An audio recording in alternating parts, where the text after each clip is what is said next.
Hay una pregunta que llevas días, quizás semanas, tal vez años, dando vueltas en tu cabeza. Una decisión que no logras tomar. Un problema que parece no tener salida. Cada noche te acuestas con ese peso y cada mañana despiertas exactamente igual. Como si tu mente hubiera pasado 8 horas haciendo absolutamente nada. Pero aquí está lo que nadie te ha dicho. Tu mente no estuvo quieta. Tu cerebro trabajó toda la noche, procesó información, conectó recuerdos, reorganizó posibilidades. Y muy probablemente, en algún momento entre las 3 y las 5 de la mañana, encontró algo. Una pista, una dirección, tal vez la respuesta completa. Pero tú no la recuerdas, porque nadie te enseñó a pedirla. Hace 2500 años, en la costa este de Grecia, existía un lugar al que llegaban personas desde todos los rincones del mundo conocido. No buscaban médicos, no buscaban consejeros, buscaban algo más radical. Venían a dormir y no a cualquier sueño. Venían a recibir un mensaje. Un decreto del dios Asclepio, que llegaba en la oscuridad de una cámara de piedra llamada el Abatón, el lugar prohibido. Esas personas entraban con preguntas imposibles, y muchas, demasiadas para ser coincidencia, despertaban con respuestas. Los historiadores lo llamaron superstición. Los arqueólogos lo catalogaron como ritual religioso sin mayor importancia.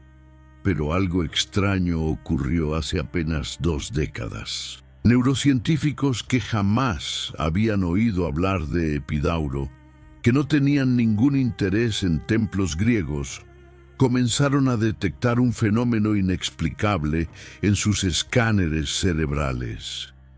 El cerebro dormido no descansa, resuelve, reorganiza, conecta fragmentos de información que la mente despierta jamás pondría juntos. Y lo más perturbador de todo, cuando una persona se duerme con una pregunta específica en la mente, formulada con intención, su cerebro dedica más recursos a procesarla durante la noche.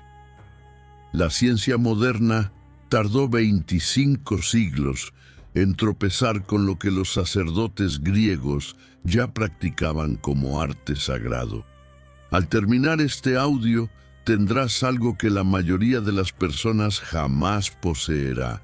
Un protocolo exacto para hacer lo que los antiguos consideraban un acto de conexión divina y que tú has estado desperdiciando cada noche de tu vida. Vas a aprender a programar tu mente para que trabaje en tus problemas más difíciles mientras duermes. No te prometo sueños bonitos, no te prometo visiones místicas. Te prometo algo más útil: despertar con claridad donde antes había confusión, con dirección donde antes había parálisis. Los sacerdotes egipcios construyeron templos enteros dedicados a este arte. Los llamaban casas de vida.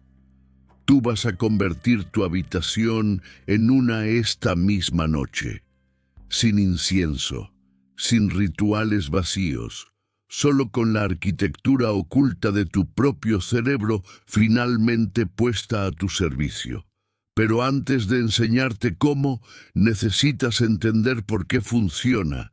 Y para eso, tenemos que viajar a un lugar que ya no existe, a una noche hace 2400 años. A un hombre desesperado que caminó 120 kilómetros para hacerle una pregunta a un dios. Capítulo 1. El Abatón, la cámara prohibida de los griegos. En el año 350 antes de nuestra era, un comerciante de Atenas llamado Aristómenes llegó al santuario de Epidauro después de 8 días de viaje a pie. Tenía una úlcera en la pierna que ningún médico había logrado curar. Había probado emplastos de hierbas, cauterización, sangrías rituales. Nada funcionaba. Y la herida estaba comenzando a oscurecerse. Sabía lo que eso significaba. Había visto a otros hombres perder extremidades por menos. Algunos morían. Epidauro era su última esperanza. No porque hubiera médicos mejores allí, sino porque allí, según los relatos que circulaban por todo el Mediterráneo, los dioses respondían. Lo primero que hizo Aristómenes al llegar fue someterse a un ritual de purificación. Ayunó. Se bañó en las fuentes sagradas. Los sacerdotes le hicieron preguntas, no sobre su herida, sobre su vida, sus miedos, sus culpas. Le dijeron que para recibir la respuesta del Dios, primero debía limpiar el ruido de su mente. Pasó 3 días en preparación, y la 4ª noche, finalmente, le permitieron entrar al Abatón. El Abatón era una cámara larga, oscura, con suelo de piedra pulida. A lo largo de los muros había estrechas camas de mármol cubiertas con pieles de animales sacrificados. No había ventanas. La única luz provenía de pequeñas lámparas de aceite que proyectaban sombras danzantes. El aire olía a mirra y a algo metálico que Aristómenes no pudo identificar. Un sacerdote lo guió hasta su lugar. Le recordó la instrucción final. Debía dormirse repitiendo en su mente con absoluta claridad la pregunta que quería hacer al Dios.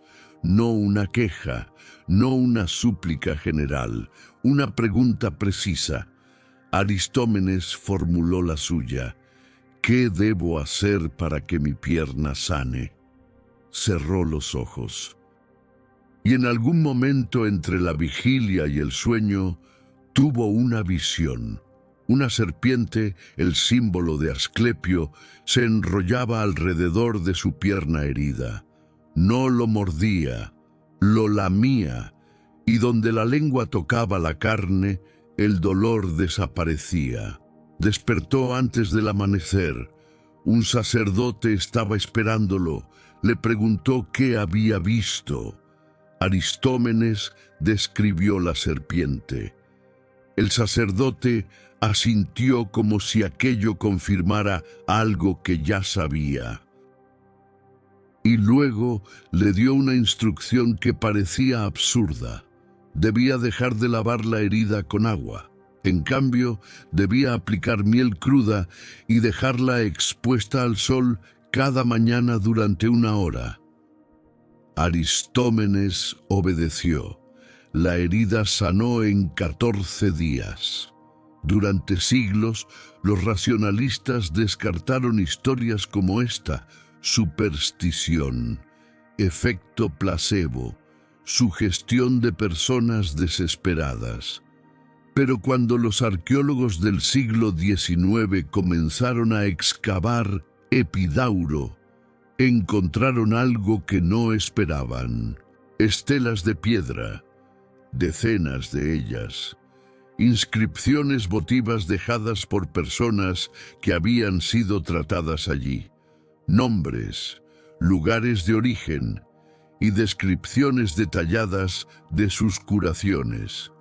No eran mitos transmitidos oralmente, eran registros, testimonios grabados en mármol por las mismas personas que los vivieron. Y lo más inquietante de todo, los tratamientos que los sacerdotes prescribían después de interpretar los sueños no eran arbitrarios. Muchos de ellos anticipaban descubrimientos médicos que tardarían milenios en ser validados. La miel, que Aristómenes aplicó en su úlcera tiene propiedades antibacterianas que la medicina occidental solo reconoció formalmente en el siglo XX. Los sacerdotes no lo sabían en términos químicos, pero algo o alguien se lo estaba diciendo. Aquí es donde la historia se vuelve incómoda para los escépticos. Los neurocientíficos que estudian la fase REM del sueño descubrieron que durante esas horas el cerebro entra en un estado que ellos llaman desinhibición asociativa. El córtex prefrontal, la parte del cerebro responsable del pensamiento lógico y lineal, reduce drásticamente su actividad. Y mientras tanto, el hipocampo, la región que almacena memorias y experiencias, comienza a disparar conexiones sin filtro. En otras palabras, el cerebro dormido puede conectar una cena que tuviste hace 10 años con un problema que enfrentas hoy.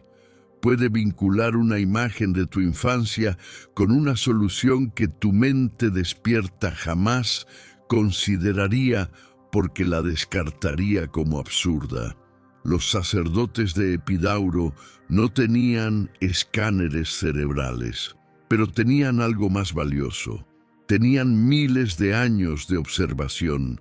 Sabían que si una persona se dormía con una pregunta clara en la mente, algo respondía. Lo llamaban la visita del Dios. Nosotros podemos llamarlo el cerebro operando sin censura. El nombre no importa. Lo que importa es que funciona. Y lo que importa más aún es lo que los sacerdotes entendían y que nosotros hemos olvidado. El sueño revelador no llega a cualquiera. Llega a quienes se preparan para recibirlo. El ayuno, la purificación, las preguntas sobre los miedos y las culpas. Todo eso tenía un propósito: vaciar la mente del ruido diario. Crear espacio para que la señal pudiera ser escuchada. Tú te acuestas cada noche con la cabeza llena de notificaciones, discusiones, series a medio ver, listas de pendientes, y luego te preguntas ¿por qué no recibes claridad? Epidauro tenía reglas. La primera regla era el silencio, no solo el silencio exterior, el silencio interior. Y la segunda regla era aún más importante, pero esa regla no la enseñaban los sacerdotes griegos. La descubrió un inventor estadounidense arruinado una noche de 1845, cuando soñó que lo iban a matar. Capítulo 2. El inventor y la pesadilla. Elias Howe era un hombre obsesionado. Desde 1839 había dedicado cada hora de vigilia a resolver un problema que parecía imposible: crear una máquina que cosiera tela de forma automática. El concepto existía en su mente con claridad absoluta. Podía ver los engranajes, podía imaginar el movimiento, pero había un obstáculo que lo detenía una y otra vez: la aguja. Todas las agujas que existían tenían el ojo en la parte superior. Así habían sido desde el principio de la civilización. Cuando cosías a mano, el hilo pasaba por ese ojo y la aguja atravesaba la tela, llevándolo consigo. Era el diseño natural, el diseño obvio. Y Howe intentó cientos de veces hacerlo funcionar en su máquina. No funcionaba. El mecanismo requería que la aguja entrara y saliera de la tela con un movimiento repetitivo. Pero si el ojo estaba arriba, el hilo se enredaba, se rompía, se trababa. Howe probó agujas más largas, agujas curvas, agujas con ojos más grandes. Nada servía. Los años pasaron, gastó todos sus ahorros, vendió los muebles de su casa. Su esposa, Elizabeth, agotada de vivir en la pobreza, se llevó a los hijos a casa de su padre. Howe se quedó solo en un taller frío, rodeado de prototipos fallidos, preguntándose si había desperdiciado su vida persiguiendo un fantasma. Una noche, después de otro día de fracasos, se dejó caer en un catre improvisado y se durmió sin cenar. Y tuvo un sueño. No fue un sueño agradable. Soñó que había sido capturado por una tribu de guerreros salvajes. Lo arrastraban hacia un claro donde había una enorme hoguera. El jefe de la tribu le ordenaba, con palabras que de alguna manera podía entender, que construyera una máquina de coser en 24 horas o sería ejecutado. Howe, incluso en el sueño, intentaba explicar que era imposible, que llevaba años tratando, que no podía hacerlo.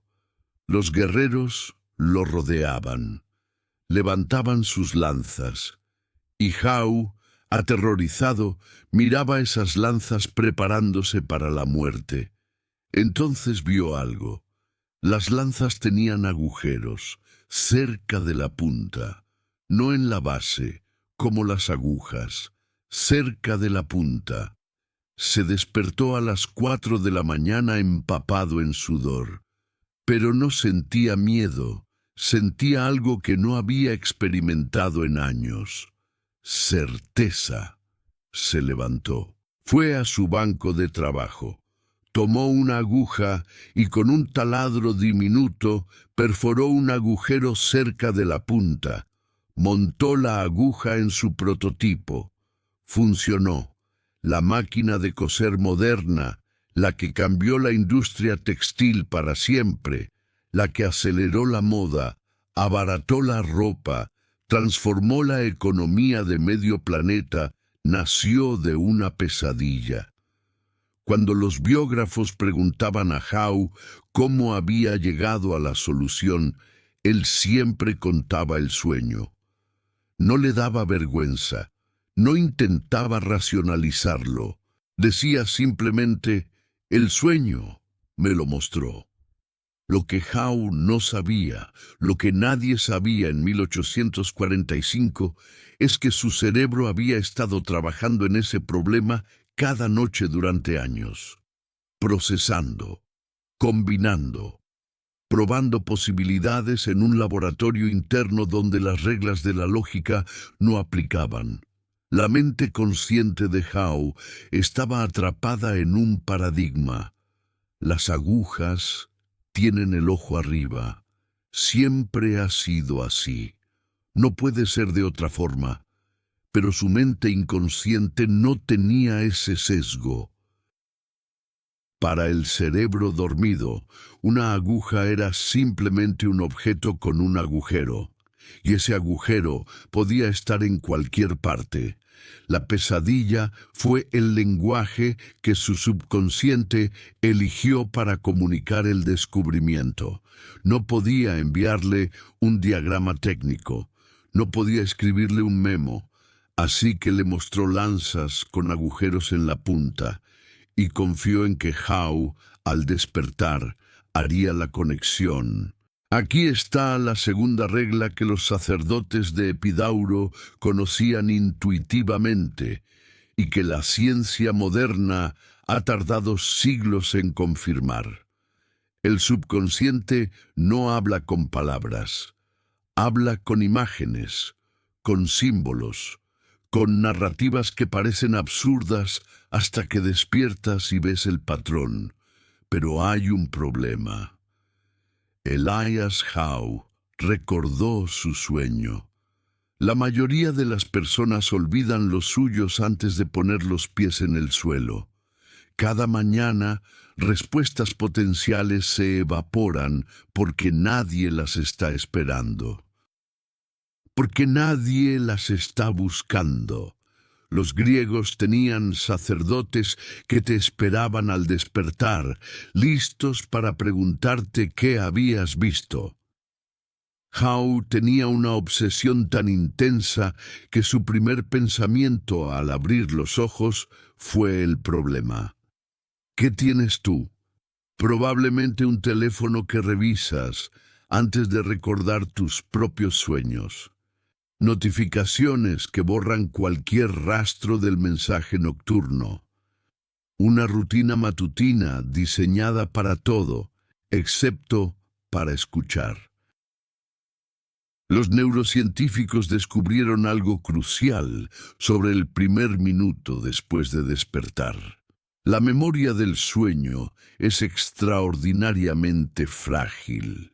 Las imágenes oníricas están almacenadas en un tipo de memoria temporal que el cerebro borra activamente cuando pasamos al estado de vigilia.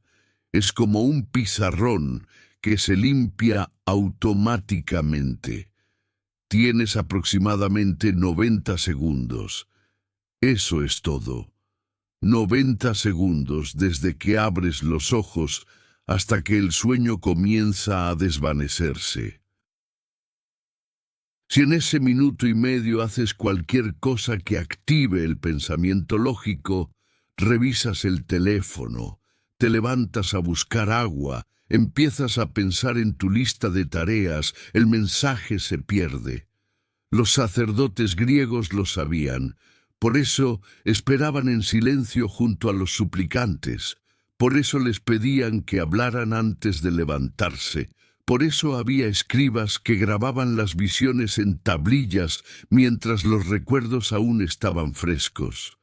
Howe no tenía sacerdotes, pero tenía algo igual de poderoso. Una pregunta que lo había perseguido durante 6 años.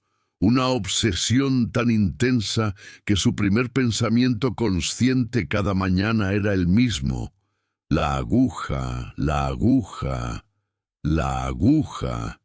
Cuando despertó de la pesadilla, no tuvo que esforzarse por recordar.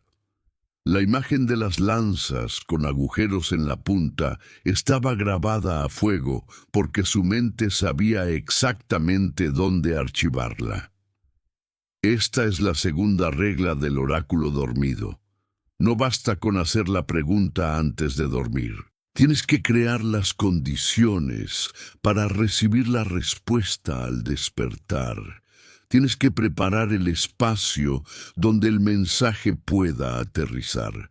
Pero hay una tercera regla, y esta es la que separa a los que ocasionalmente tienen intuiciones útiles de los que pueden acceder a ellas cuando lo necesitan. Para entenderla, tenemos que salir de los templos griegos y entrar en un laboratorio moderno donde científicos que no creían en nada de esto descubrieron completamente por accidente el mecanismo exacto que lo hace funcionar. Capítulo 3. La conspiración de tu cerebro dormido.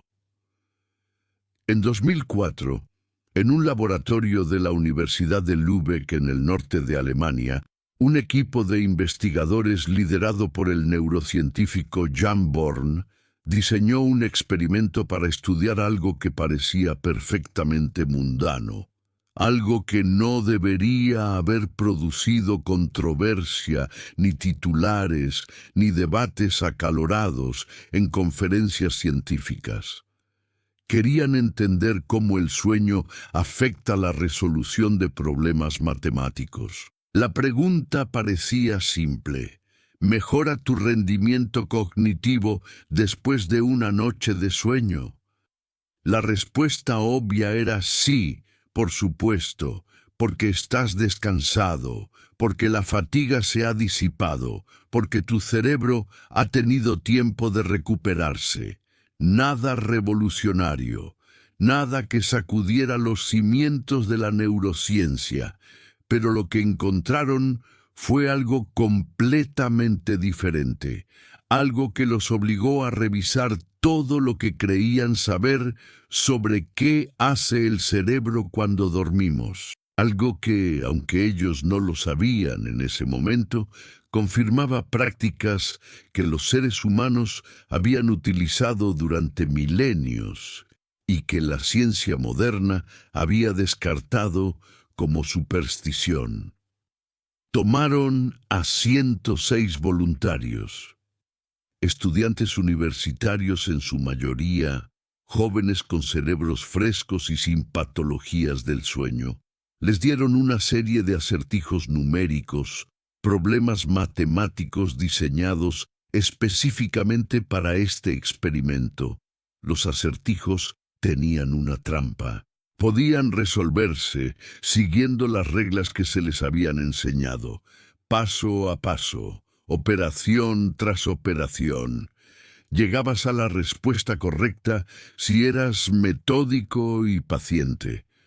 Pero había algo más, algo que los investigadores no revelaron a ninguno de los participantes. Había un atajo oculto, un patrón secreto tejido en la estructura misma de los problemas, un patrón que, una vez detectado, una vez que tu cerebro lo veía, permitía resolver cualquier acertijo de la serie en cuestión de segundos, sin esfuerzo, sin cálculos, solo reconocimiento. Los investigadores querían ver cuántos de los participantes descubrirían ese atajo por sí mismos. ¿Cuántos cerebros humanos, trabajando en el problema, darían el salto de lo lineal a lo intuitivo, de seguir las reglas a ver más allá de ellas? Dividieron a los participantes en dos grupos equivalentes, misma edad promedio, mismo nivel de educación, misma exposición inicial a los acertijos. El primer grupo trabajó en los acertijos durante la mañana. Descansó 8 horas haciendo actividades normales durante el día, manteniéndose despiertos, ocupados con sus vidas, y luego volvió al laboratorio a intentarlo nuevamente. El segundo grupo trabajó en los acertijos, se fue a casa a dormir sus 8 horas de sueño nocturno normal, y regresó a la mañana siguiente para el segundo intento.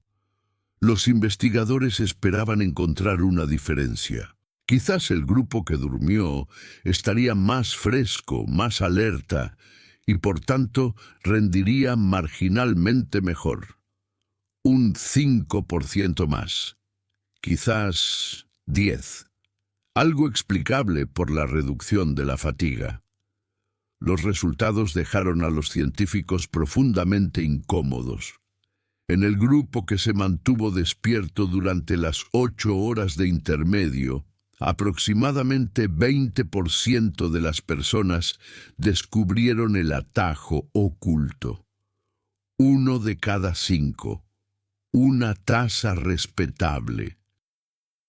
Dentro de lo que los estadísticos esperarían para un problema de este tipo, algunos cerebros simplemente ven patrones mejor que otros. Variación normal. En el grupo que durmió, más del 60% lo descubrieron. 60%. 3 veces más. 3 veces más cerebros dando el salto de lo lineal a lo intuitivo. 3 veces más personas viendo lo invisible. Y la única diferencia era que habían dormido. No habían estudiado más. No habían practicado más.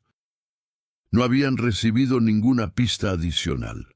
Simplemente habían cerrado los ojos, perdido la conciencia durante 8 horas y despertado con la capacidad de ver algo que antes no podían ver. Pero aquí es donde el experimento se vuelve verdaderamente perturbador, porque los investigadores, sospechando que algo más estaba en juego, habían incluido una variable adicional, una variable que transformaría sus hallazgos de interesantes a revolucionarios. A la mitad de cada grupo, antes de irse a descansar o a dormir, les habían dado una instrucción adicional. Les habían dicho que pensaran en los acertijos, que los mantuvieran en mente, que consideraran la posibilidad de que pudiera haber un patrón oculto que no estaban viendo. La otra mitad no recibió ninguna instrucción. Simplemente se fueron a descansar o a dormir sin ninguna guía sobre qué hacer mentalmente con el problema. Y lo que encontraron cuando analizaron los datos por subgrupos desafiaba cualquier explicación simple, cualquier modelo mecanicista del cerebro, cualquier teoría que tratara al sueño como simple recuperación física. En el grupo que durmió sin recibir la instrucción, el porcentaje de descubrimiento del atajo fue alto, significativamente más alto que en los que permanecieron despiertos, pero disperso. Algunos lo encontraban, otros no. No había un patrón claro de cuándo ni cómo ocurría el insight. Algunos lo descubrían inmediatamente al despertar. Otros tardaban minutos u horas.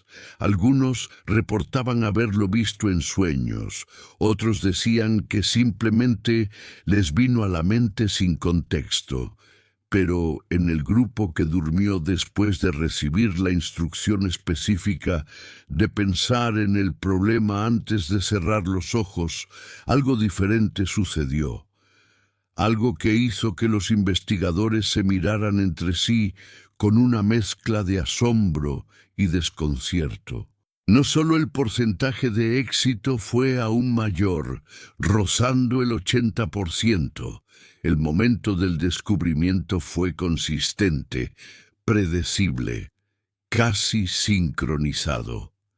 La mayoría de quienes encontraron el atajo reportaron que la solución apareció en su mente poco después de despertar, en ese estado liminal entre el sueño y la vigilia completa. Algunos dijeron que la vieron claramente en un sueño, como una imagen proyectada en una pantalla interior. Otros simplemente la supieron al abrir los ojos, sin poder explicar cómo, sin poder reconstruir el proceso que los había llevado ahí.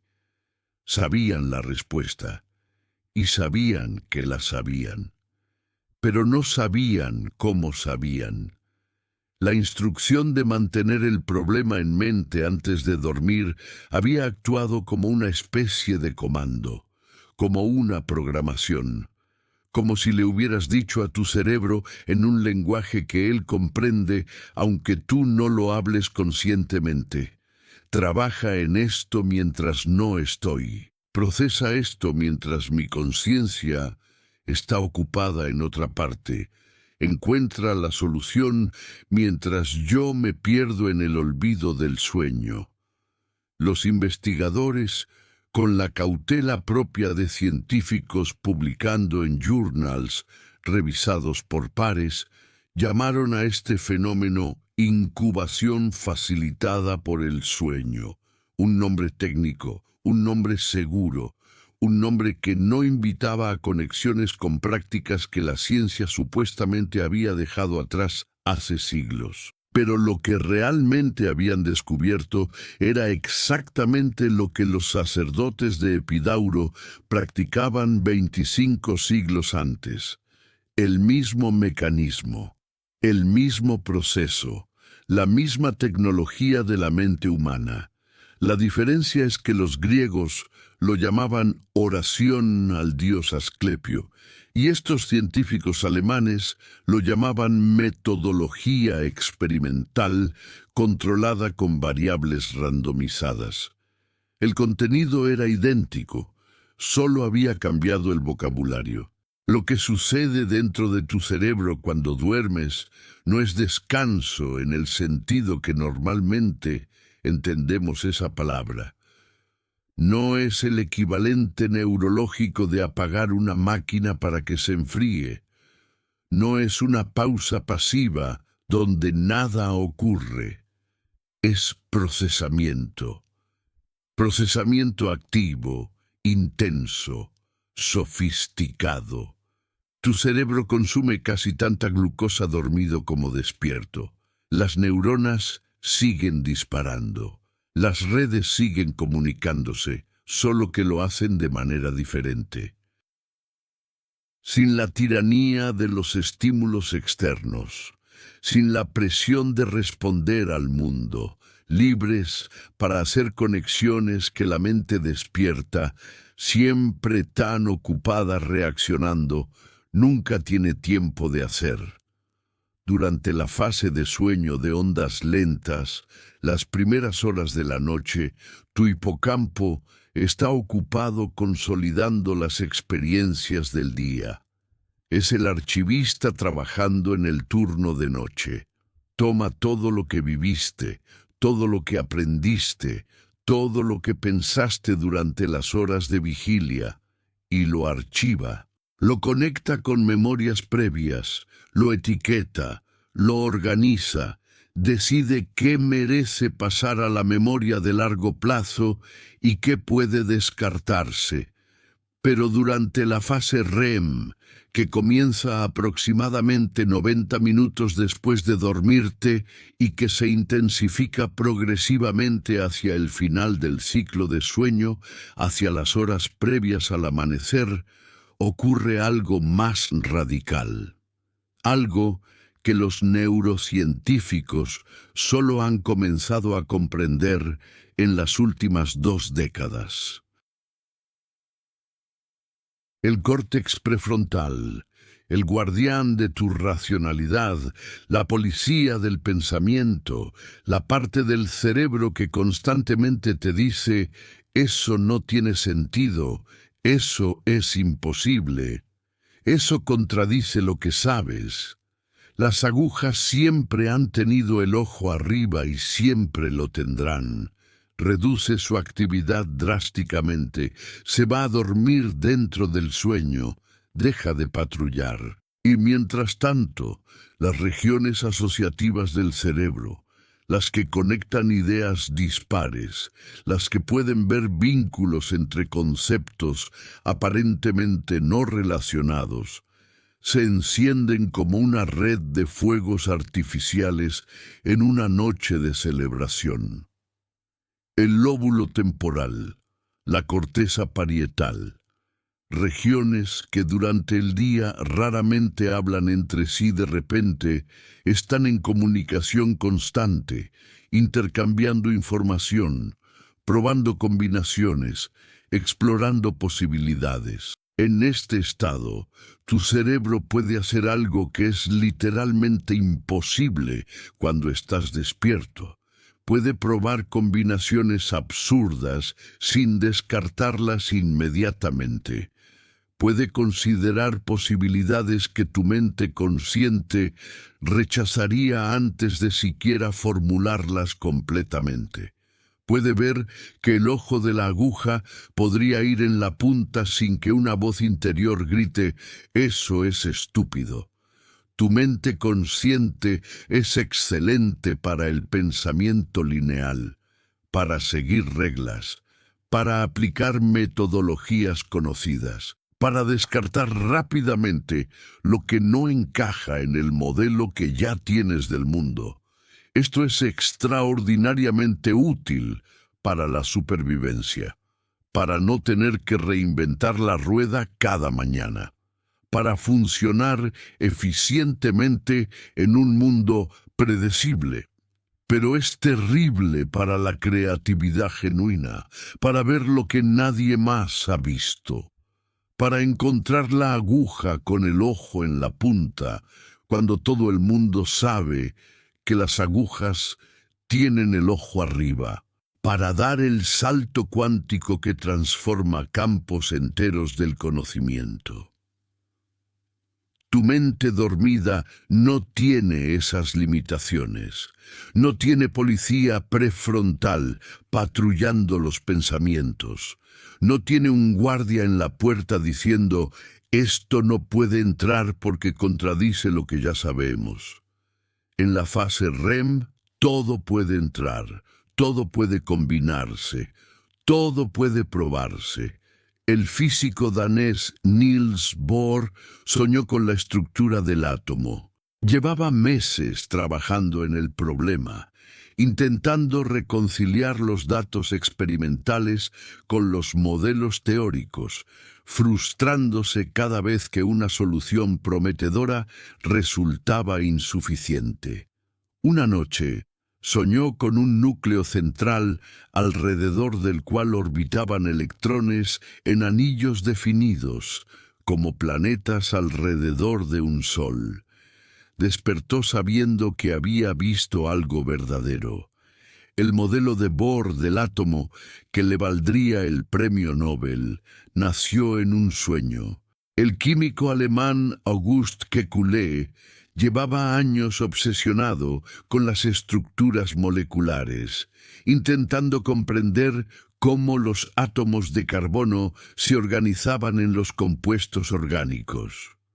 Una noche, dormitando frente al fuego de su chimenea, soñó con una serpiente mordiéndose la cola. Despertó con un sobresalto y supo instantáneamente que las moléculas de benceno formaban anillos cerrados. Esa imagen, esa serpiente onírica, se convirtió en el fundamento de la química orgánica moderna. Paul McCartney despertó una mañana de 1964 con la melodía completa de Yesterday en la cabeza. Tan formada, tan perfecta, tan claramente terminada, que pasó semanas convencido de que la había escuchado en algún lado y la estaba plagiando sin saberlo. Tocaba la melodía a amigos y colegas preguntando, ¿de dónde es esto? ¿Quién la compuso? Nadie la reconocía, porque nadie la había compuesto. Su cerebro dormido la había creado y se la había entregado como un regalo al despertar. Yesterday se convirtió en la canción más versionada de la historia. Dmitri Mendeleev, el químico ruso, llevaba días de frustración intentando organizar los elementos químicos conocidos en algún tipo de sistema coherente. Tenía tarjetas con cada elemento y las reorganizaba una y otra vez, buscando el patrón. Exhausto, se quedó dormido sobre su escritorio y soñó con una tabla. Una cuadrícula donde los elementos se organizaban por peso atómico en filas y por propiedades químicas en columnas. Despertó, tomó sus tarjetas y en minutos tenía el borrador de lo que se convertiría en la tabla periódica de los elementos. Estos no son casos aislados, no son anécdotas curiosas de genios excéntricos. Son la regla mal documentada, son el patrón que nadie quiere admitir porque contradice nuestra narrativa del genio como trabajo duro, consciente y nada más. La mayoría de las personas que han tenido breakthroughs creativos significativos, soluciones inesperadas a problemas persistentes, innovaciones que cambiaron sus campos, reportan cuando se les pregunta con insistencia, cuando se les pide que reconstruyan honestamente el momento del insight, que la respuesta llegó en las primeras horas de la mañana, en ese estado difuso y mágico entre el sueño y la vigilia completa, o directamente en un sueño que tuvieron la fortuna de recordar al despertar. Pero hay una condición: una condición que aparece en todos los casos documentados sin excepción. En todos ellos, la persona había estado trabajando intensamente en el problema antes de dormir. No vagamente, no casualmente, intensamente, obsesivamente, en algunos casos. Bohr llevaba meses pensando en el átomo. No podía comer sin pensar en el átomo. No podía caminar sin pensar en el átomo. Kekulé llevaba años obsesionado con las estructuras moleculares. Las veía cuando cerraba los ojos. Las dibujaba en servilletas. Las discutía hasta agotar la paciencia de sus colegas. Mendeleev había pasado días sin dormir adecuadamente, reorganizando tarjetas, buscando el patrón que sabía que debía existir. El subconsciente no inventa de la nada. No es un mago que saca conejos de sombreros vacíos. Es un procesador extraordinariamente poderoso que trabaja con el material que le das. Procesa las preguntas que le haces. Y cuando le das una pregunta clara, cuando le cargas un problema bien definido, cuando le proporcionas la materia prima de una obsesión diurna y luego le quitas el ruido de la conciencia durante 8 horas, hace lo que mejor sabe hacer. Encuentra patrones donde la mente despierta solo ve caos. Ve conexiones que el guardia prefrontal nunca habría dejado pasar. Resuelve lo que tú no puedes resolver porque tú estás demasiado ocupado descartando posibilidades. Esta es la tercera regla del oráculo dormido. Y es la más importante de todas.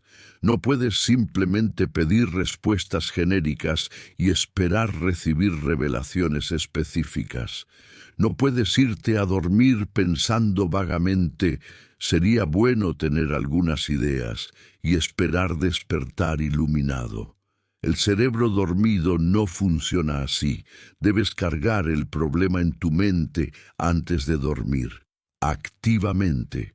Conscientemente, intencionalmente, debes pensarlo, debes darle vueltas, debes hacer la pregunta con precisión. Y luego, solo entonces, debes soltar y dejar que el procesamiento nocturno haga su trabajo.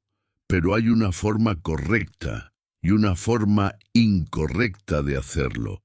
Y la diferencia entre ambas es la diferencia entre despertar con una solución y despertar más agotado que antes. La forma incorrecta es acostarte preocupado, ansioso, angustiado, dando vueltas al problema desde el miedo y la desesperación. ¿Qué voy a hacer? ¿Cómo voy a resolver esto? Estoy perdido. No hay salida. Eso no activa el mecanismo creativo del cerebro dormido, activa el mecanismo de estrés. La amígdala se enciende, el cortisol inunda tu sistema, y tu cerebro pasará la noche procesando la ansiedad en lugar del problema.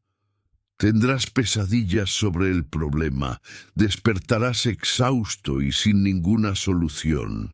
La forma correcta tiene un nombre que los sacerdotes de Epidauro habrían reconocido inmediatamente. Ellos lo llamaban la formulación del decreto. La pregunta que el suplicante llevaba al templo debía estar formulada de cierta manera, no como queja, no como lamento, como pregunta abierta hacia la solución. Los neurocientíficos modernos lo llaman, con menos poesía pero igual precisión, pregunta específica con valencia emocional positiva. Es la diferencia entre irte a dormir pensando todo está mal y no sé qué hacer, que es una afirmación cerrada, un callejón sin salida, una invitación a la rumiación ansiosa, y formularte a ti mismo, con claridad y calma, algo como: si hubiera una solución que no estoy viendo, ¿cuál sería? La segunda formulación no cierra el problema, lo abre.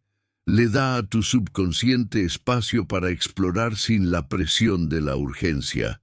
Le dice: hay algo aquí que encontrar, encuéntralo, confío en que puedes. Y aquí viene el detalle que nadie te cuenta. El detalle que los científicos del sueño han documentado, pero que los libros de autoayuda ignoran. El mejor momento para formular esta pregunta no es cuando ya estás en la cama con los ojos cerrados. No es cuando ya estás medio dormido y las palabras se te escapan.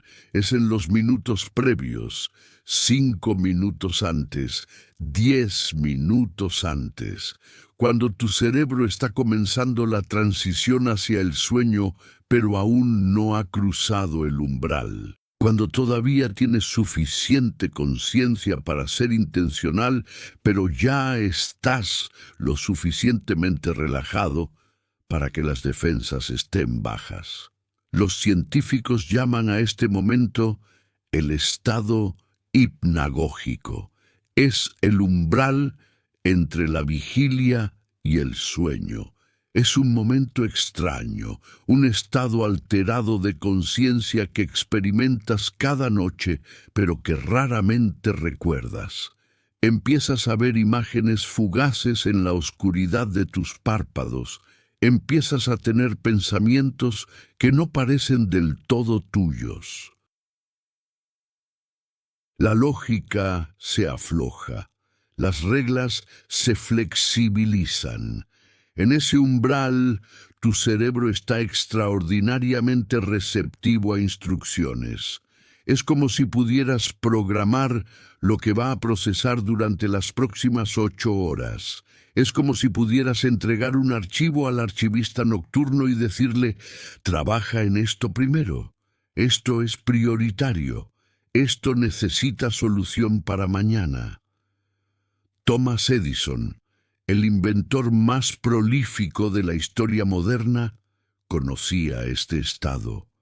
Lo conocía íntimamente y lo utilizó sistemáticamente, deliberadamente, con una precisión que parece sacada de un manual de magia antigua.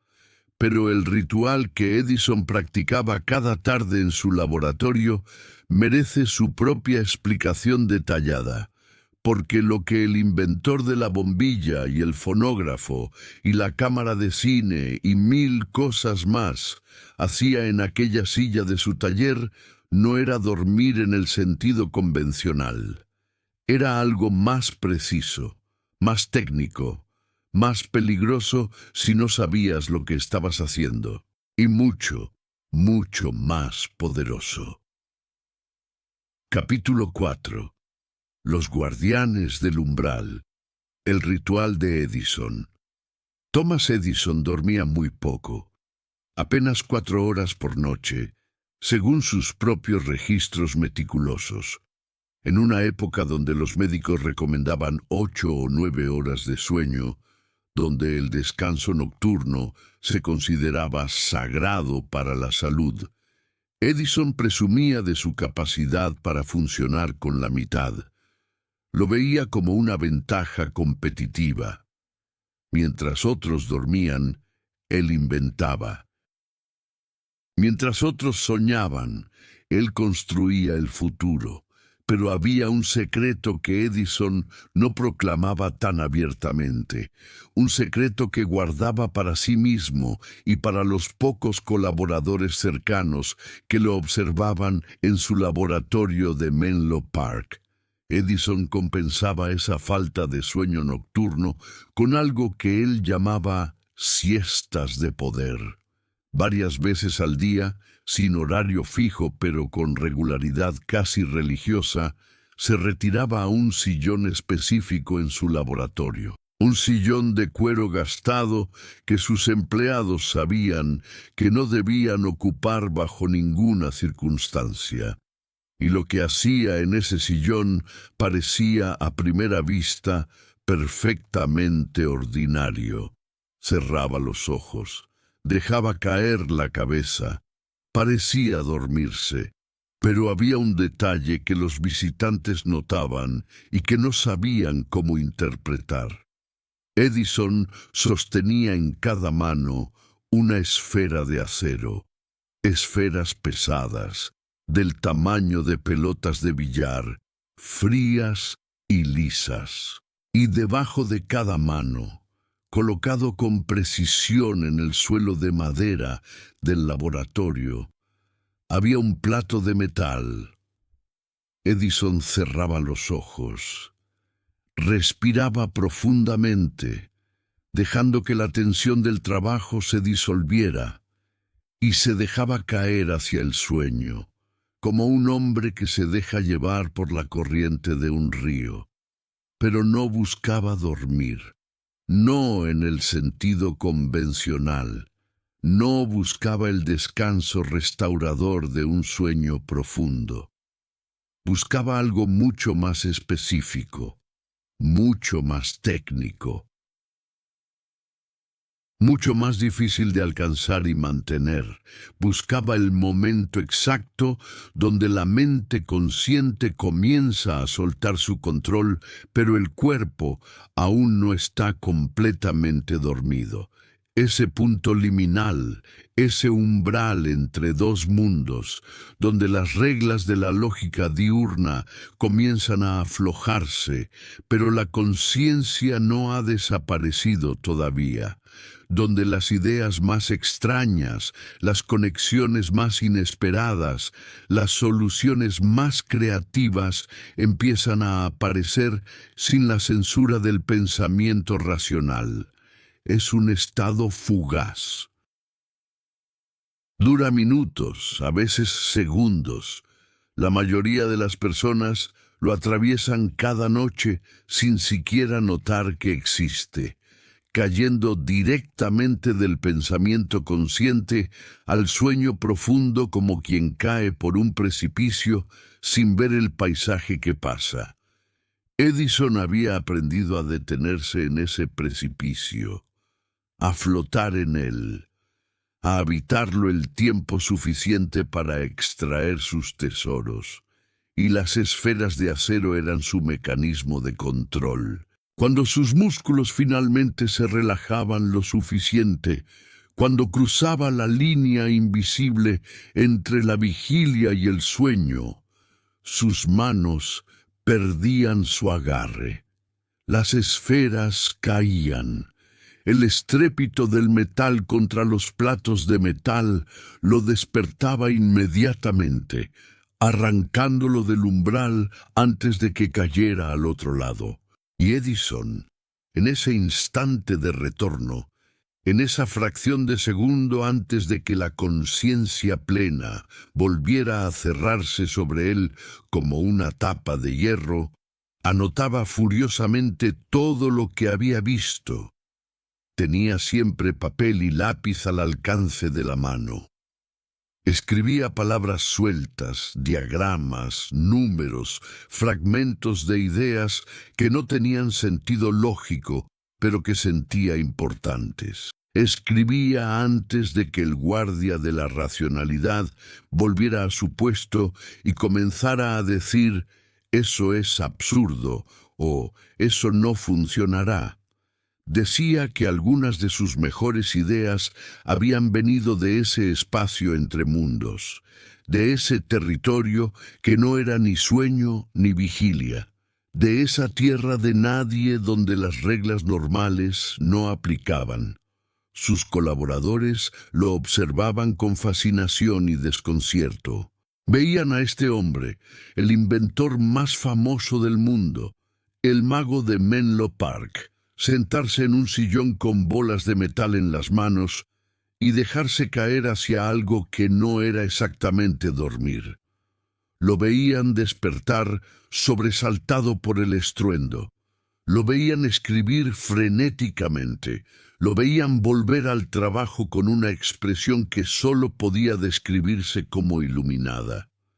No sabían qué estaba haciendo, pero veían que funcionaba. Salvador Dalí, el pintor surrealista español, practicaba exactamente lo mismo en su estudio de Cadaqués, décadas después y a miles de kilómetros de distancia. Pero en lugar de esferas de acero, usaba una llave pesada de hierro que sostenía entre el pulgar y el índice mientras se dejaba caer en un sillón. Debajo de su mano, un plato de cerámica. Cuando la llave caía, el sonido lo despertaba, y Dalí corría hacia el lienzo para capturar las imágenes que había visto antes de que se evaporaran. Los relojes derretidos, las jirafas en llamas, los elefantes con patas de araña, las imágenes imposibles que definieron el surrealismo y que Dalí extraía sistemáticamente de ese espacio entre mundos. Llamaba a esta práctica el sueño con llave. La practicó durante décadas. No era un truco excéntrico de artista. Era una tecnología de la creatividad que había descubierto por experimentación y que guardaba como uno de sus secretos más preciados. Los científicos del sueño tienen un nombre para este estado que Edison y Dalí explotaban con tanta precisión. Lo llaman hipnagogia, del griego hipnos, sueño, y agogos, líder o guía, literalmente lo que te lleva hacia el sueño. Es el guía que te acompaña en el descenso desde la conciencia diurna hacia el océano del sueño profundo. La hipnagogia es una fase de transición que la mayoría de las personas atraviesan cada noche sin notarlo. Dura apenas unos minutos, a veces menos. Es tan breve, tan fugaz, tan fácil de atravesar sin darse cuenta que la mayoría de la humanidad vive y muere sin saber que existe. Pero en esos minutos el cerebro hace algo extraordinario. Las ondas cerebrales cambian de manera dramática y medible. Pasas de las ondas beta, el ritmo de la conciencia activa, de la mente analítica, del pensamiento dirigido, a las ondas alfa, más lentas, más fluidas, asociadas con la relajación y la creatividad. Y luego comienzas a entrar en el territorio de las ondas teta. Las ondas teta oscilan entre 4 y 8 ciclos por segundo. Son las ondas de la ensoñación, de la intuición, del procesamiento profundo. Son las ondas que los electroencefalogramas detectan cuando alguien está teniendo un insight creativo, cuando las piezas de un rompecabezas finalmente encajan, cuando la solución que se resistía durante horas aparece de pronto como si siempre hubiera estado ahí. Es el mismo estado que los meditadores avanzados, monjes con décadas de práctica, alcanzan después de largos períodos de concentración profunda. Es el estado que los maestros zen llaman mente de principiante.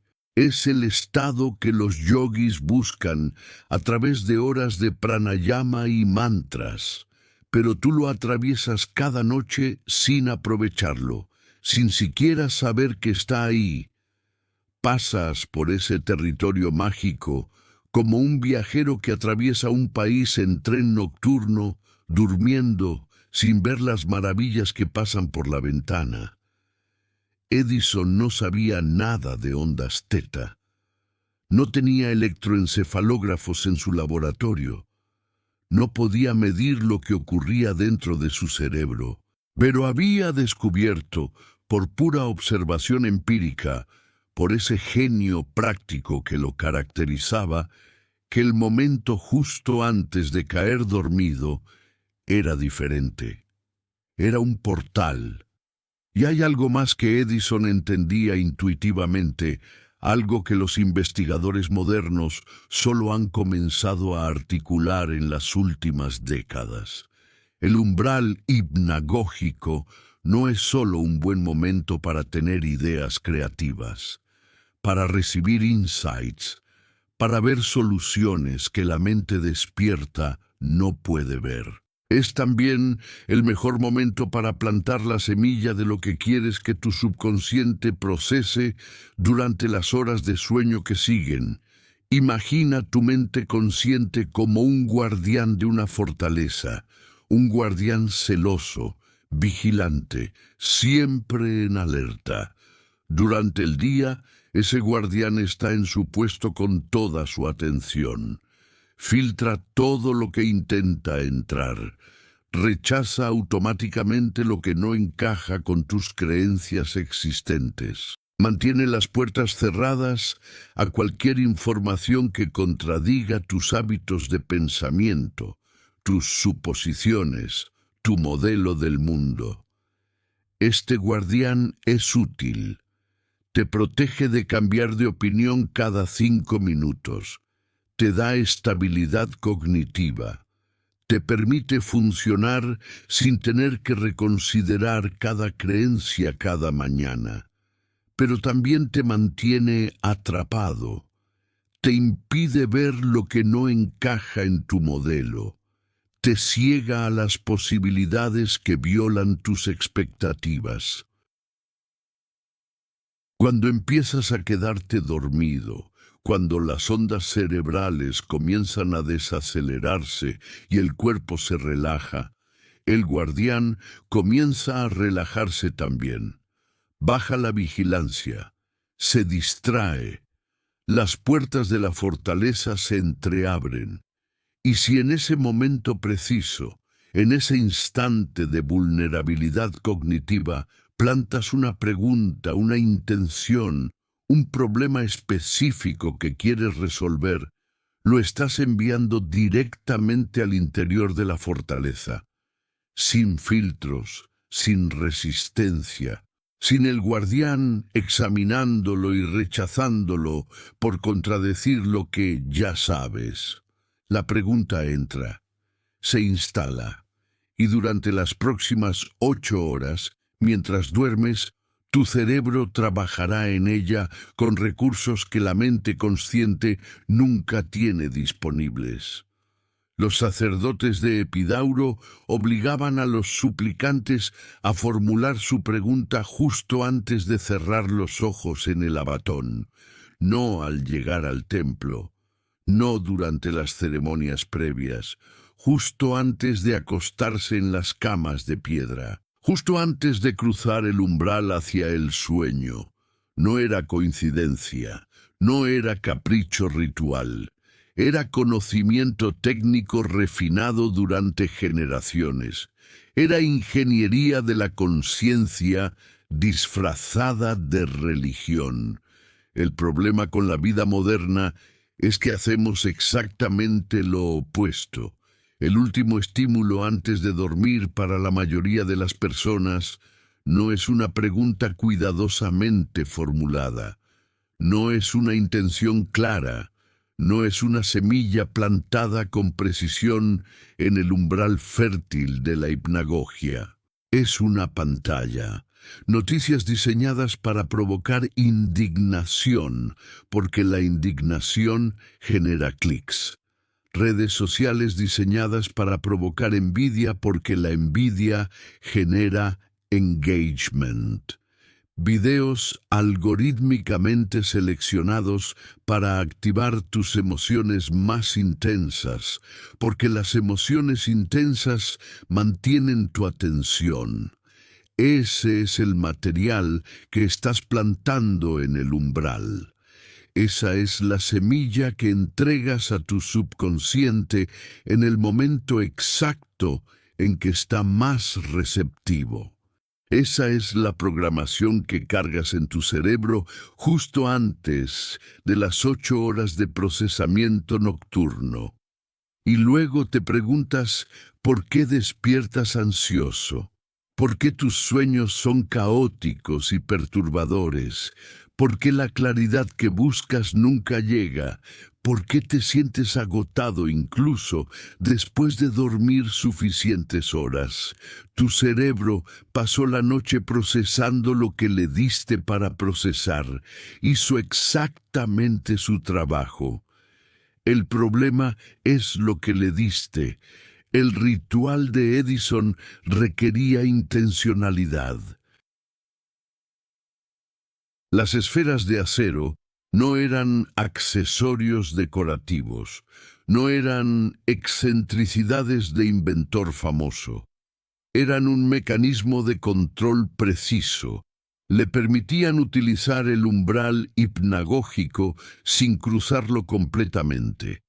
Le daban acceso a las ideas que surgen en la transición, a los insights que aparecen cuando el guardián está distraído, sin perder la capacidad de recordarlas, sin caer al otro lado y despertar horas después habiendo olvidado todo lo que vio. Pero tú no necesitas esferas de acero, no necesitas llaves pesadas ni platos de metal en el suelo. Esos eran los instrumentos disponibles en el siglo XIX y principios del XX. Eran soluciones ingeniosas para un problema específico: cómo despertar justo después de cruzar el umbral. Lo que tú necesitas es algo más simple y más poderoso. Necesitas los últimos 15 minutos antes de dormir. Y necesitas usarlos de manera radicalmente diferente a como los has usado toda tu vida.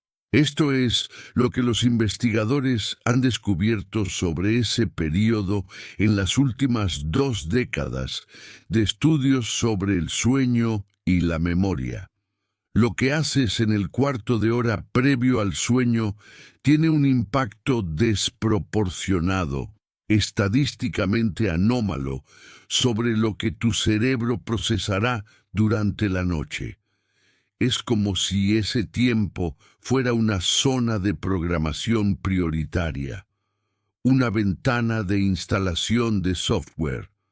Lo que entra ahí recibe más recursos durante el sueño, más atención del hipocampo, más procesamiento en la fase REM, más probabilidad de consolidarse en memoria de largo plazo, más probabilidad de generar insights creativos.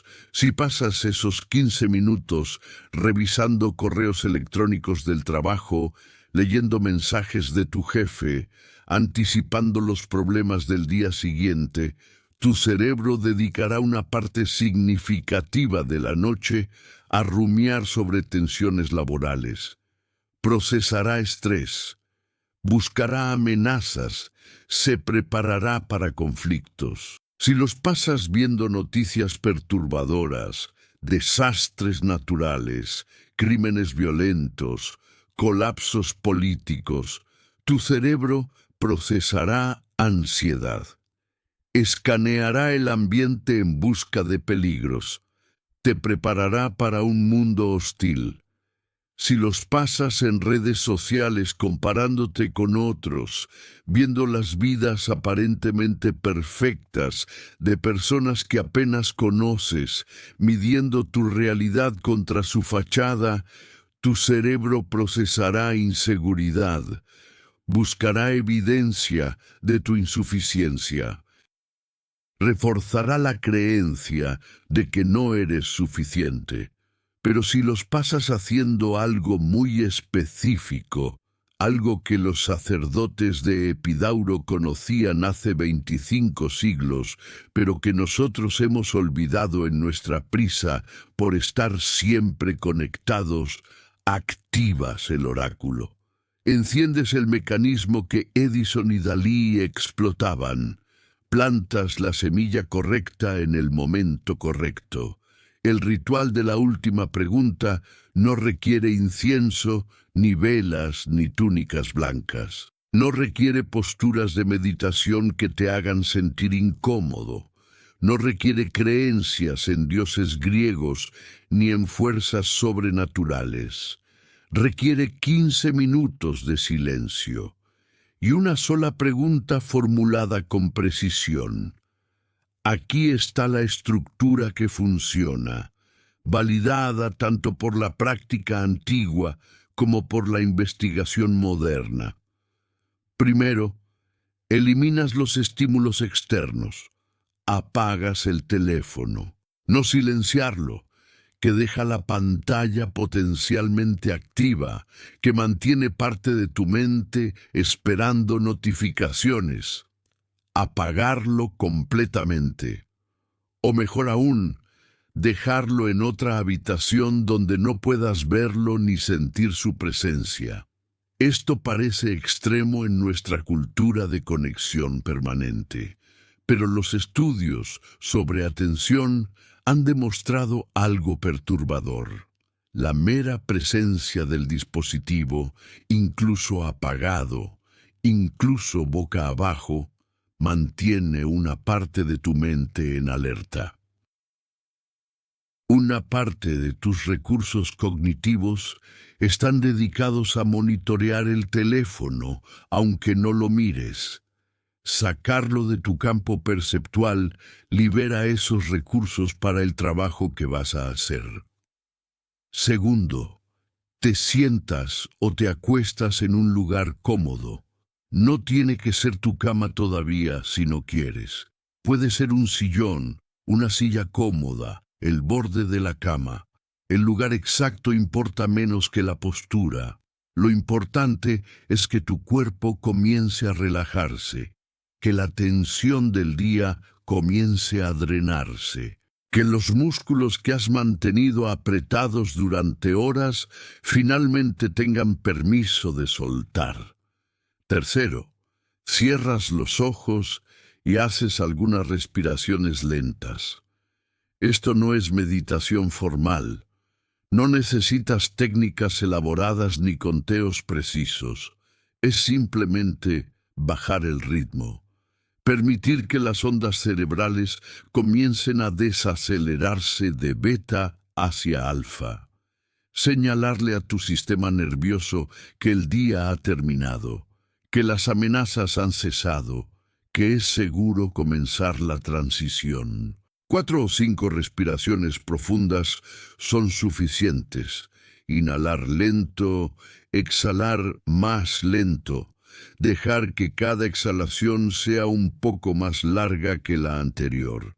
Y cuarto, la parte crucial, la parte que lo cambia todo, formulas tu pregunta. No una queja disfrazada de pregunta, no una preocupación envuelta en signos de interrogación, una pregunta genuina, una pregunta que invite una respuesta. Una pregunta que abra espacio en lugar de cerrarlo. Hay una diferencia enorme entre ¿por qué siempre me va mal? ¿Y qué oportunidad no estoy viendo ahora mismo? La primera formulación no es realmente una pregunta, es una afirmación disfrazada. Presupone que te va mal. Pide confirmación de algo que ya crees. Es un callejón sin salida cognitivo. Tu cerebro, obediente, pasará la noche buscando evidencia de por qué te va mal. Encontrará montones. Te despertarás sintiéndote peor. La segunda formulación presupone algo diferente. Presupone que hay una oportunidad. Presupone que existe pero que no la estás viendo. Pide ubicación, no confirmación. Es una puerta abierta hacia territorio desconocido. Tu cerebro, igualmente obediente, pasará la noche buscando la oportunidad oculta. Y podría encontrarla.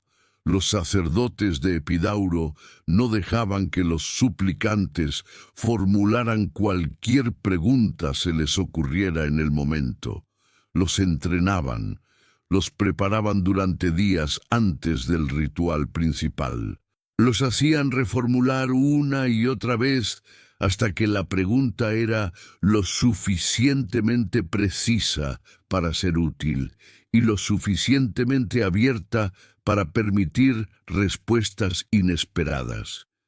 Una vez que tienes tu pregunta, la sostienes en la mente mientras te relajas más profundamente.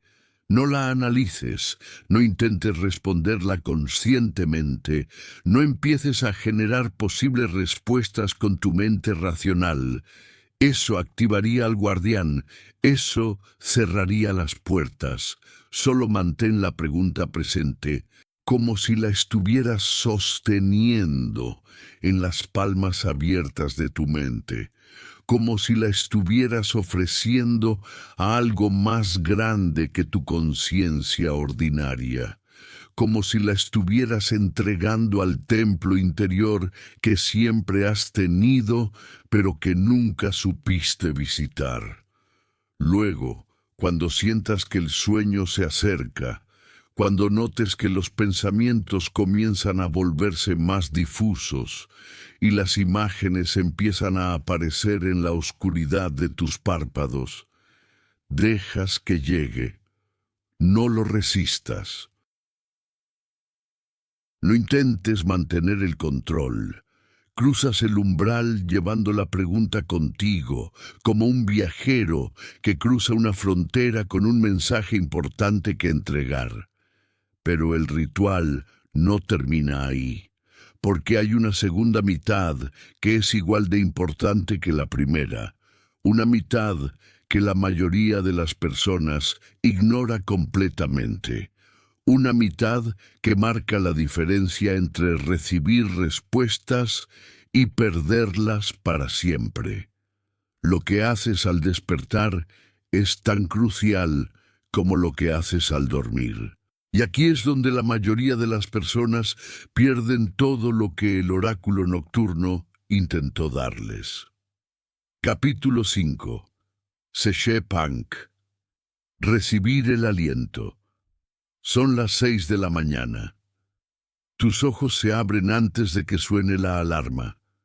Hay algo ahí, una sensación, una imagen, un fragmento de algo que sentías más claro hace apenas un instante, pero tu mano se mueve hacia el teléfono por reflejo, y en los 3 segundos que tardas en desbloquearlo, en ver el primer número de notificaciones, en registrar el primer titular de noticias, el mensaje se evapora, se va, para siempre.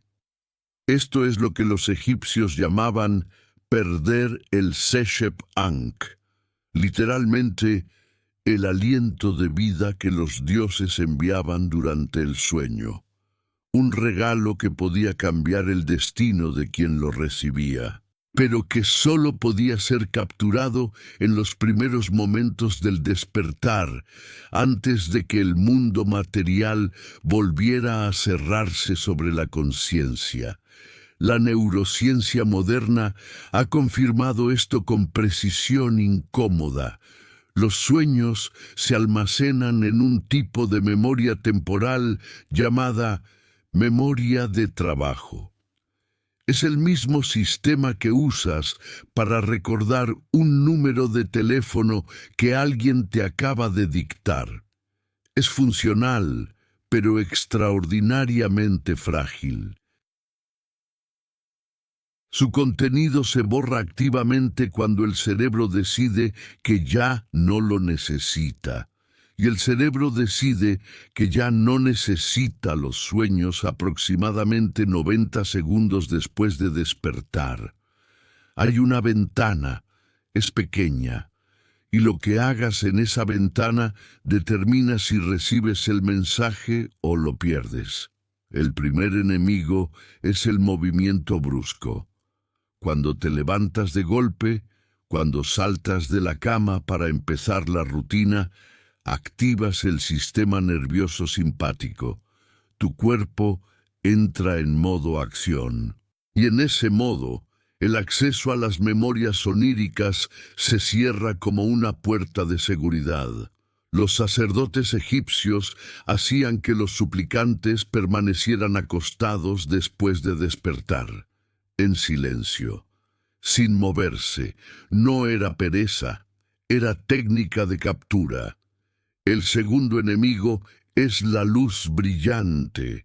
La luz activa el sistema circadiano y le dice al cerebro que es hora de funcionar, no de recordar.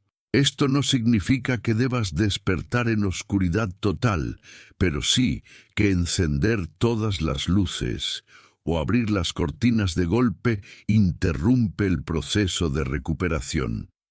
El tercer enemigo, el más destructivo de todos, es la estimulación cognitiva externa, la notificación, el mensaje, la voz de otra persona.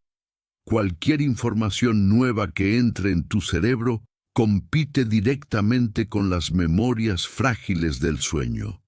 Y las memorias del sueño pierden siempre. Entonces, ¿qué debes hacer? Lo primero es no moverte. Cuando abras los ojos, quédate exactamente donde estás. Respira. Deja que la consciencia regrese gradualmente sin forzarla. Lo segundo es rastrear. Antes de pensar en nada del día que tienes por delante, pregúntate, ¿qué estabas soñando? No busques una narrativa completa. Busca fragmentos, una imagen, una emoción, una palabra, cualquier hilo que puedas agarrar.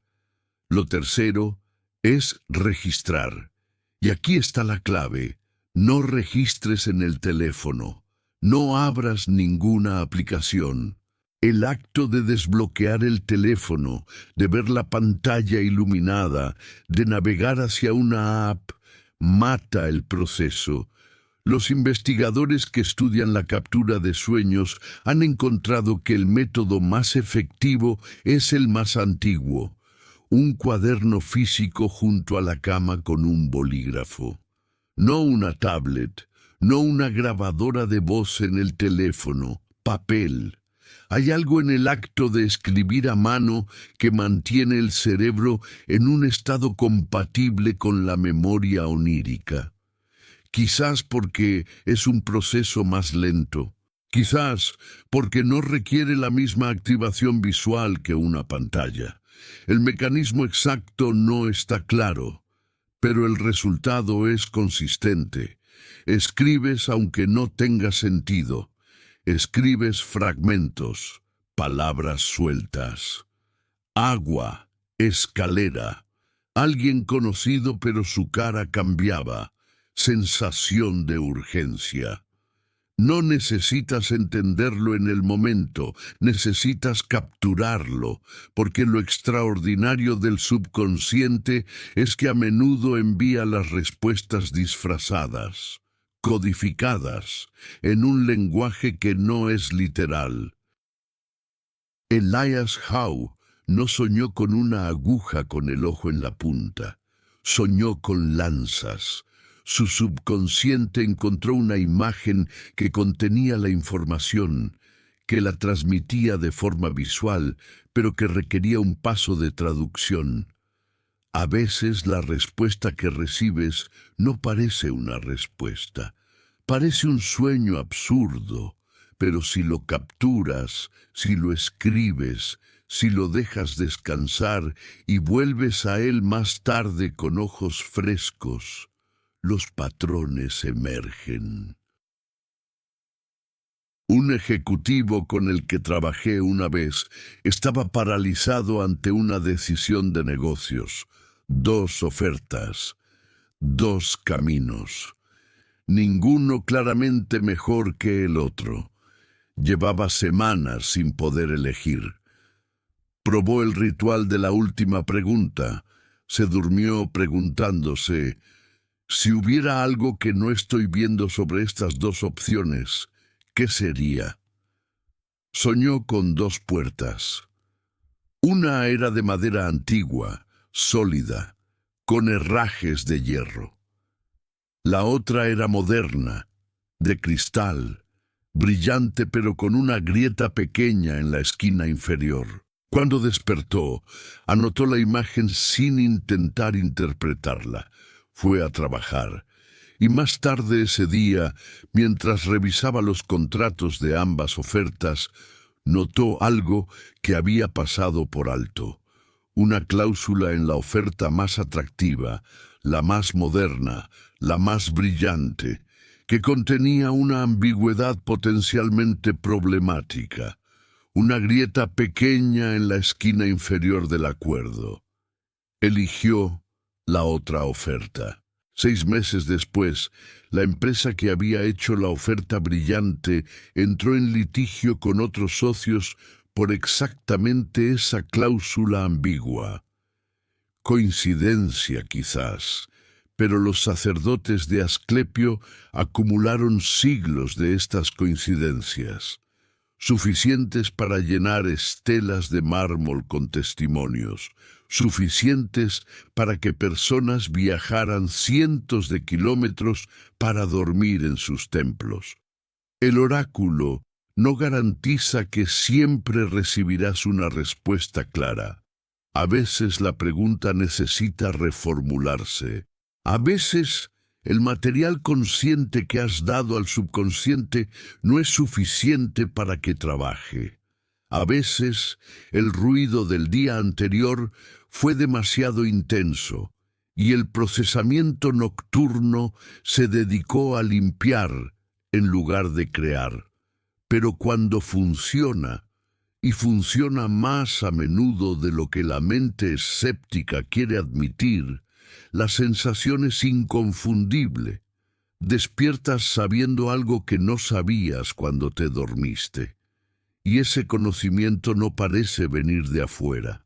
Parece recordar algo que siempre supiste pero habías olvidado. Los místicos llamaban a esto revelación.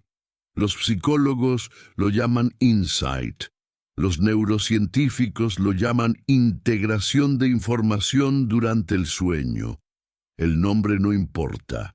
Lo que importa es que tienes acceso a este proceso cada noche. Lo has tenido toda tu vida y probablemente lo has desperdiciado casi siempre. Pero hay una última pieza del sistema que no hemos discutido. Porque el ritual de la última pregunta y la captura matutina son poderosos, pero se vuelven transformadores cuando se practican con consistencia, cuando dejan de ser experimentos aislados y se convierten en un método de vida. Y para eso tenemos que volver una última vez a los templos de los antiguos, no a Epidauro esta vez, a algo aún más antiguo, a una práctica que conectaba el sueño no solo con la solución de problemas, sino con la construcción del destino mismo. Capítulo 6. El diario del oráculo. En los monasterios tibetanos existe una práctica que ha sobrevivido casi sin cambios durante más de 1000 años. Los monjes la llaman yoga del sueño, o milam, y su propósito va más allá de obtener respuestas ocasionales. Es un entrenamiento sistemático para convertir cada noche en una oportunidad de desarrollo. Pero el aspecto de Milam que más nos interesa aquí no es la parte esotérica sobre el sueño lúcido o la conciencia durante el dormir. Es algo mucho más accesible, la práctica del registro continuo. Los monjes que estudian Milam mantienen un diario específico. Cada mañana, antes de hacer cualquier otra cosa, registran lo que recuerdan de la noche. No solo los sueños, también las sensaciones al despertar, los pensamientos que emergieron primero, las corazonadas que aparecieron sin explicación, lo han hecho durante décadas, generaciones. Y lo que han descubierto, lo que la ciencia del sueño apenas comienza a confirmar, es que el registro transforma la capacidad de recibir. Funciona así. Cuando empiezas a anotar tus sueños regularmente, algo cambia en la relación entre tu mente consciente y tu mente dormida. Es como si el subconsciente se diera cuenta de que alguien finalmente está escuchando. Y cuando sabe que va a ser escuchado, empieza a hablar más claro. Los investigadores lo llaman efecto de atención selectiva. Cuando prestamos atención consistente a algo, nuestro cerebro asigna más recursos a procesarlo. Comenzamos a notar patrones que antes pasaban desapercibidos. Desarrollamos una especie de vocabulario interno, un diccionario de símbolos personales que el subconsciente usa para comunicarse con nosotros. Una imagen que aparece repetidamente en tus sueños probablemente significa algo específico para ti. Quizás no lo que los libros de interpretación de sueños dicen que significa. Algo personal, algo basado en tu historia, tus asociaciones, tu arquitectura mental única. Los monjes tibetanos llevan décadas refinando su diccionario interno. Saben que cuando sueñan con cierto tipo de paisaje, algo está procesándose sobre su pasado. Cuando sueñan con cierto tipo de figura, algo los está preparando para una decisión futura.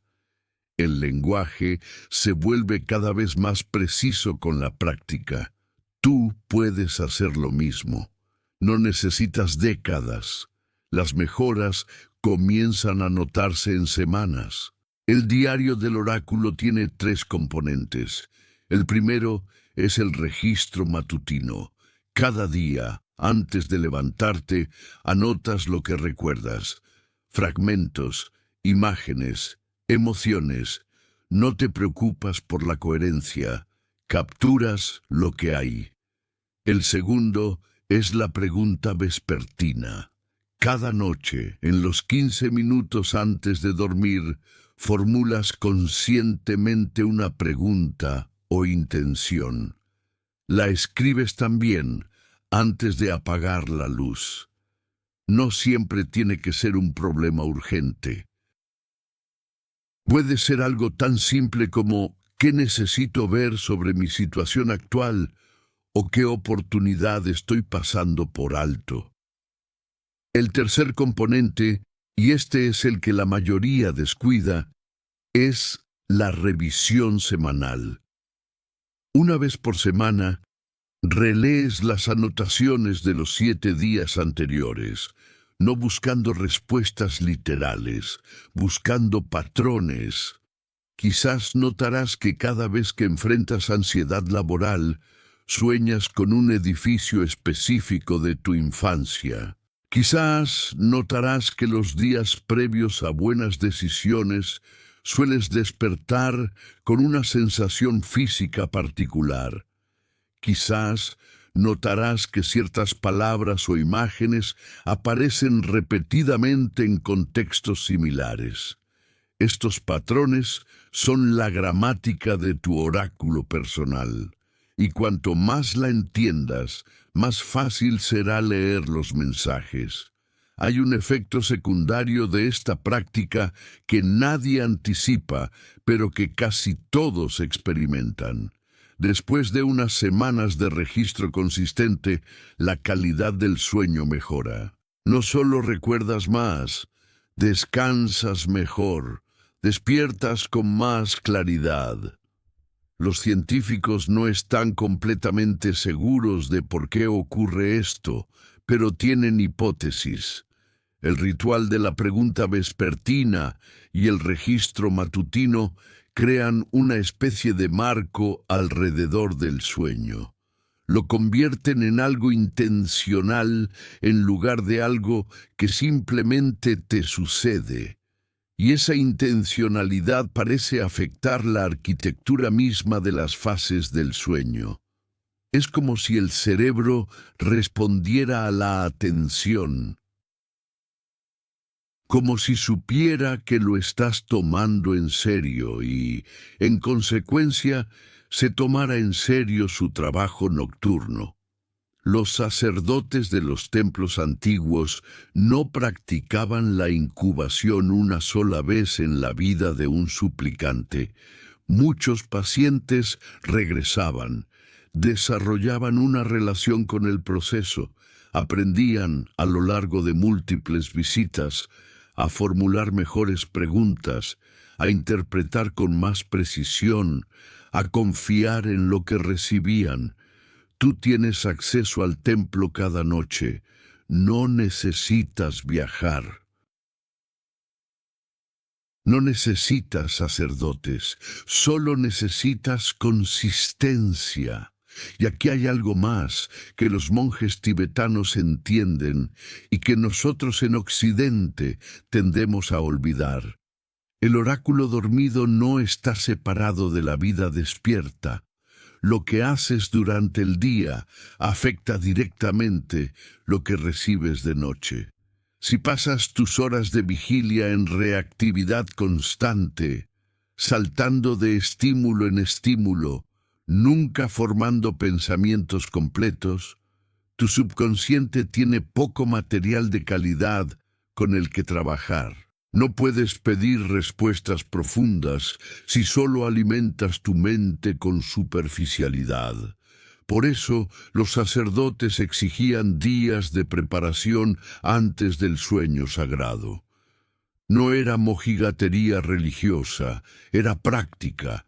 Estaban limpiando el ruido del sistema, vaciando la mente de lo trivial para hacer espacio a lo significativo. Tú no necesitas ayunar ni retirarte a un templo, pero sí necesitas, al menos en las horas previas al sueño, reducir la velocidad, pensar deliberadamente sobre lo que importa. Permitir que las preguntas verdaderas emerjan en lugar de ahogarlas con distracciones. La persona promedio pasa sus últimas horas del día consumiendo contenido diseñado para capturar atención y generar reacciones emocionales. Y luego se pregunta por qué su sueño es agitado y sus mañanas son confusas. El diario del oráculo no es solo un registro, es una práctica de higiene mental. Es un acto deliberado de tratar tu mente dormida como lo que realmente es, un recurso extraordinario que la mayoría de las personas ignoran completamente. Los griegos construyeron templos monumentales para acceder a este recurso. Los egipcios entrenaron sacerdotes durante generaciones. Los tibetanos desarrollaron sistemas elaborados de yoga onírico. Tú tienes un cuaderno, un bolígrafo y 15 minutos al día. Es todo lo que necesitas para comenzar. Pero hay una última revelación. Algo que los textos antiguos mencionan con frecuencia, pero que los modernos tendemos a descartar. Algo que conecta el oráculo dormido no solo con la solución de problemas, sino con algo más grande, con el sentido de propósito, con la dirección de una vida. Capítulo 7. El oráculo y el destino. En la tradición griega existían dos tipos de sueños, los oneiroi, que eran sueños ordinarios generados por el propio durmiente, y los enipnia, que venían de afuera, mensajes enviados por algo más grande. Los griegos no creían que todos los sueños fueran significativos. Sabían que gran parte de lo que soñamos es procesamiento de ruido, digestión mental de las trivialidades del día. Pero también sabían que, ocasionalmente, algo diferente ocurría. Un sueño que no se sentía como los demás, que tenía una cualidad distinta, una claridad, una urgencia.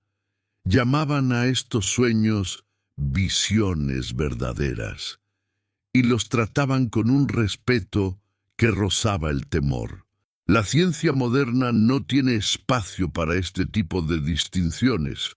Un sueño es un sueño, actividad neural durante el REM, consolidación de memoria, procesamiento emocional. No hay categoría para mensajes de algo más grande. Y sin embargo, hay un fenómeno que los investigadores del sueño han documentado, pero que no saben explicar completamente. Lo llaman sueños premonitorios, no en el sentido sobrenatural de predecir el futuro, en un sentido más sutil. Sueños que parecen anticipar decisiones que el soñador aún no ha tomado conscientemente. Una persona sueña que renuncia a su trabajo. Despierta perturbada. No tenía intención consciente de renunciar. Pero en las semanas siguientes, las señales se acumulan, las frustraciones se intensifican, y un mes después, renuncia. El sueño no predijo el futuro. El subconsciente ya había procesado lo que la mente consciente se negaba a ver. Sabía, antes de que el yo despierto lo admitiera, hacia dónde se dirigía la situación. Este tipo de sueño es diferente de los que buscan resolver problemas puntuales. No responde a una pregunta específica. Ofrece algo más amplio, una dirección, una advertencia, un empujón hacia algo que parte de ti ya sabe pero no se atreve a enfrentar. Los antiguos habrían dicho que son los dioses guiando tu destino. Los junguianos dirían que es el self comunicándose con el ego.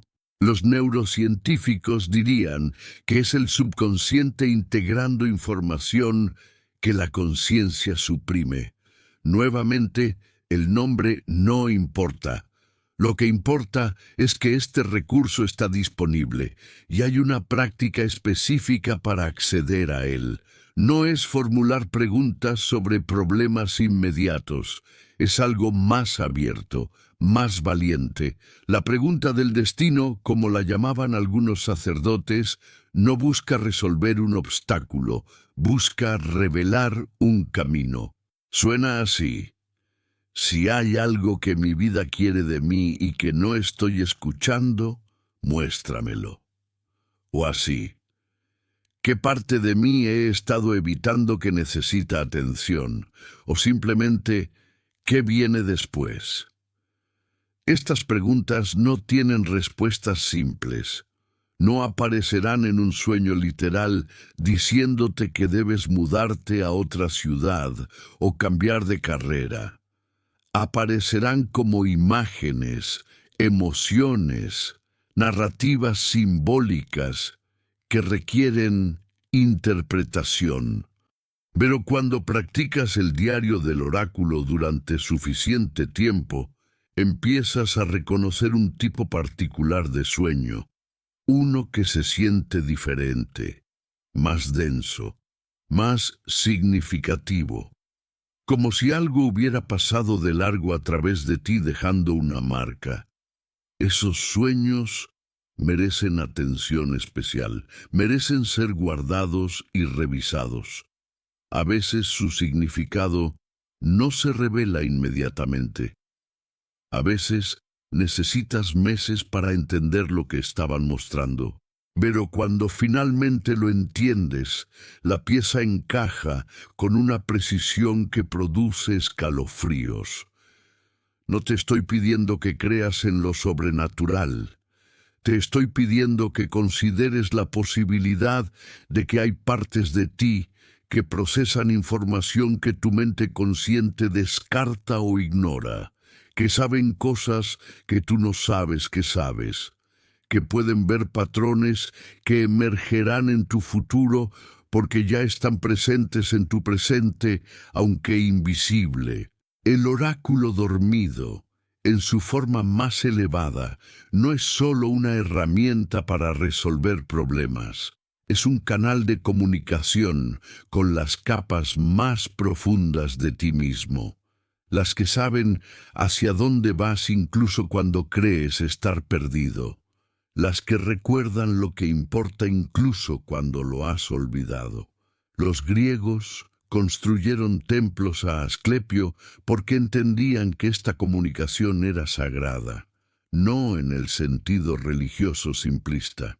Sagrada porque conectaba al individuo con algo más grande que su pequeño yo cotidiano, con la parte de sí mismo que participa en un orden más amplio. Tú no necesitas creer en dioses para practicar esto. Solo necesitas aceptar que hay más en ti de lo que conoces, y que ese más tiene cosas que decirte cada noche, mientras duermes.